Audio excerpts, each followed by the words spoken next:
Comment faire une séparation efficace visuelle entre l'espace chambre et l'espace salon? Vous allez voir deux exemples différents dans cette vidéo.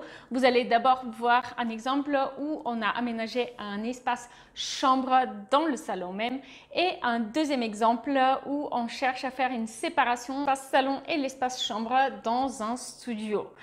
Passez derrière l'écran de mon ordinateur pour voir ces deux exemples.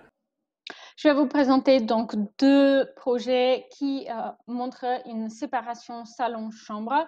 Et attention, ne quittez pas la vidéo avant la fin parce que pour le premier projet, je vais vous montrer tout à la fin une option. Voici donc notre premier projet où on a une séparation salon-chambre qui est faite avec une cloison qui n'arrive pas jusqu'au bout de chaque côté et c'est une cloison avec un imposte verrière qui va séparer le salon en longueur en deux parties. Une partie qui sera dédiée à la chambre à coucher et l'autre partie qui permet d'aménager un petit salon assez agréable. Ne quittez pas la vidéo avant la fin parce que tout à la fin, je vais vous proposer une deuxième option de cet aménagement assez différent.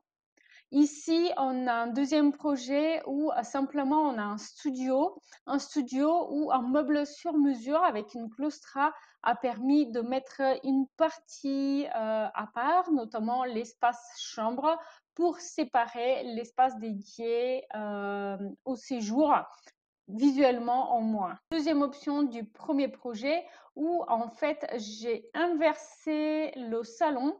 Maintenant le canapé il vient s'adosser contre le mur au fond de la pièce, ce qui est assez agréable parce que du coup on va avoir une vue plus lointaine depuis le canapé et la pièce va paraître plus grande à l'usage. Et du coup on a une cloison partielle qui arrive à, de ce que je me rappelle, à 1,20 m.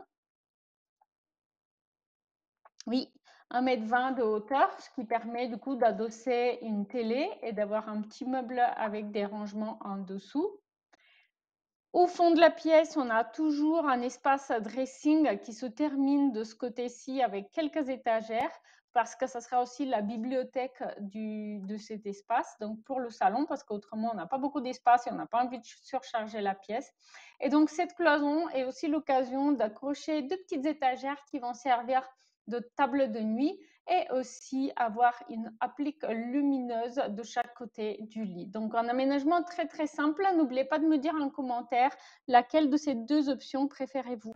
Évidemment, j'ai utilisé ma méthode en 11 étapes pour ces deux projets d'aménagement. Une méthode que je partage avec vous dans l'astucier déco, une formation vidéo offerte pour tout achat du journal de bord rénovation. L'astucier déco vous aide à mieux aménager vos espaces et notamment, je vais vous expliquer comment utiliser cette méthode à travers des études de cas. Le journal de bord, de son côté, il vous aide à mieux gérer vos travaux puisque vous allez répondre à une série de questions pour chaque étape de votre projet qui vont vous aider à anticiper les difficultés.